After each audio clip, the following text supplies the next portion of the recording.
Welcome back to the 2-Minute Warning, episode 336, back on the topic of the NFL. Of course, Jared Goff has been traded for Matthew Stafford. Jared Goff going to Detroit.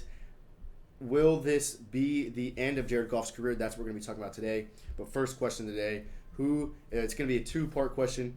Who is the Lions franchise leading receiver in yards, and also who is the Lions franchise leading rusher in yards? Again, stick around to the end of the video for the answer, or comment below if you know it. But Jay, Jared Goff headed to Detroit. Detroit obviously not a good team. Is this the end of his career? Yes, it is. I mean, to be honest, arguably his career wasn't succeeding exponentially with the Rams. Yes, he's had playoff experience. Yes, he's had Super Bowl experience. Yes, he's had winning seasons. Yes, he even beat Seattle this year. But I think that's kind of one of the situations we see with Alabama quarterbacks. They look amazing in college and on the Alabama football team because the talent around them is the best in the league in college football. Then I think we saw that in the NFL, and then we saw that in the NFL. Jared Goff, he looks great because everyone around him is great. I think he has the Lions. He's going to get very exposed. He was already questionable. I think we both agree that he's an average quarterback amongst the league with the Rams. Now he heads to a team, and he loses every little perk he has, such as a great receiving core, a great running back to rely on, and a great defense to rely on. The receiving core, I guess that is a one perk the Lions kind of do have. I don't want to say the Lions receiving core is stellar, but there are no names between Kenny Golladay, Marvin Jones Jr., and Danny Amendola. Again, not studs, but they're well known around the league. The backfield, DeAndre Swift has potential, but being a well-known rookie that had somewhat high expectations, didn't take off by any means. Yes, he's in Detroit, so I can't blame him that much, but Jared Goff is also now moving on from Cam Akers to DeAndre Swift and 58-year-old Adrian Peterson in the Lions backfield. Complete different ball game. Lions defense definitely isn't reputable, nothing to brag about. And they're definitely not the worst in the league by any means. Not great, but no one's even really close to the Rams defense, having Jalen Ramsey and Aaron Donald on the other side of the football for Jared Goff constantly to rely on them to get a stop. It's not going to be the same in Detroit. Potential is there. They got a new GM who made a good trade, getting Jared Goff 2 first-round picks and a third-round pick. So the future is there. New head coach Dan Campbell was the interim coach at Miami at one point. Didn't have a great stellar career there, but Miami wasn't great then either. So he could bring a new presence, bring new motivation, maybe flip this Lions team around. I could be completely wrong, but just knowing Detroit's history forever, they've never done great. They waste talent between Calvin Johnson, Barry Sanders, Matthew Stafford, so on and so forth. I don't see Jared Goff emerging and gaining more talent. This is a type of trade where guys we see move into the offseason and use it as motivation. I'm going to prove everybody wrong. I'm going to become the best quarterback in the league. I'm going to be the best player at my position. I'm going to be the best of the best. But Jared Goff doesn't look like that. He looks goofy. He doesn't look right throwing the ball. He doesn't look confident in the pocket. I think he's going to get exposed, and I wouldn't be surprised if the Lions move off of him pretty soon. Yeah, for me, I think my answer is going to be yes. His career really can't go up from where he was by going to Detroit.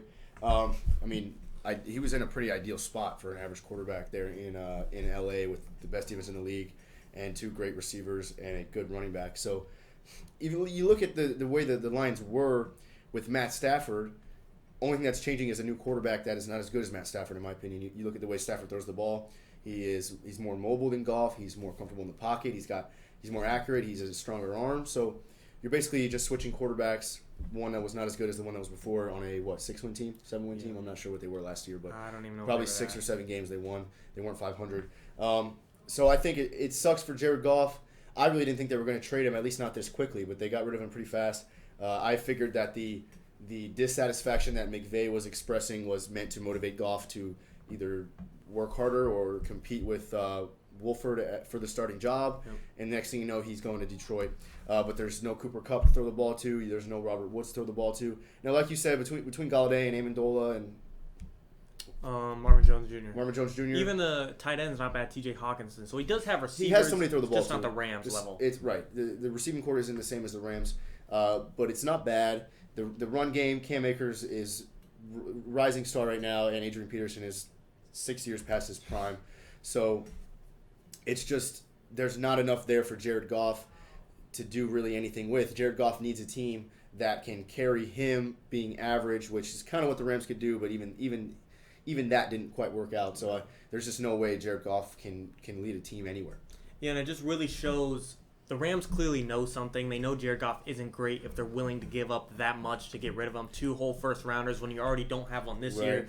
They're sacrificing the whole future and betting that the kid is a bust. So clearly, no matter how many of us want to speculate, you guys watching and me and Carson here, the Rams had the guy on their team in football years. They're the NFL team. They know what he has, and clearly they know he doesn't have much. So I think this was a good move by the Rams to cut their losses by him, get off that big contract. They don't exactly know who's making more, who's making less between Stafford and Goff, but I have to assume they're similar. I think Stafford's even making a little bit less and puts them in a better position to re-sign some of those big free agents they weren't going to be able to get, such as Troy Hill or Leonard Floyd. They might be able to re-sign them, as in the Rams. Lions, I think the Lions have potential to turn something around, such as the receiving core staying together, such as DeAndre Swift emerging, such as the defense finally clicking. They did have a good draft with Jeff Okudah. They have a good pass rusher with Everson Griffin.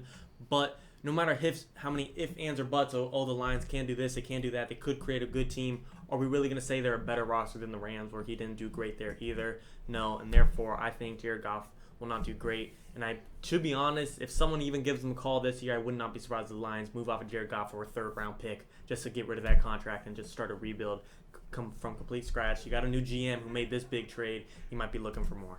Yeah, you make a good point. It's easy to say that the Rams gave up a lot because on paper they did, but you think if this works out in their favor, say even in the first year Stafford makes it to the NFC Championship or wins it, you'd have to imagine, of course Jared Goff did the same thing, but everybody on the Rams team, Stafford's only 32, Donald everybody's young. Ramsey young, Donald young, Akers and Woods and Kupp, all young guys, so whatever this turns out to be, it's going to be this way for the next 4, 5, 6 years until Stafford is just too old to play, because that might be 6 years from now. So all the Rams need to do is get one Super Bowl ring out of this, and all the picks, the trade is everything's worth it. Yeah, this is exactly what we kind of thought the Colts were in a situation. They were just one quarterback away from going to that next level, and the same exact thing for the Rams. We thought Matt Stafford might have gone to the Colts. I kind of wanted to see him go to the Colts. But it is what it is. The Colts might be shopping for the draft at this point. I'm not sure what their move is now, because I thought Matt Stafford was the ideal thing. But the Rams got Stafford, Lions got Goff, and I think Stafford's finally going to be able to create a case to be a Hall of Famer. That's bold to say, but the dude's never had half the help he has now, and Goff has never had worse help than he has now. So it's going to be great to see how both of these guys have an upside and a complete downturn.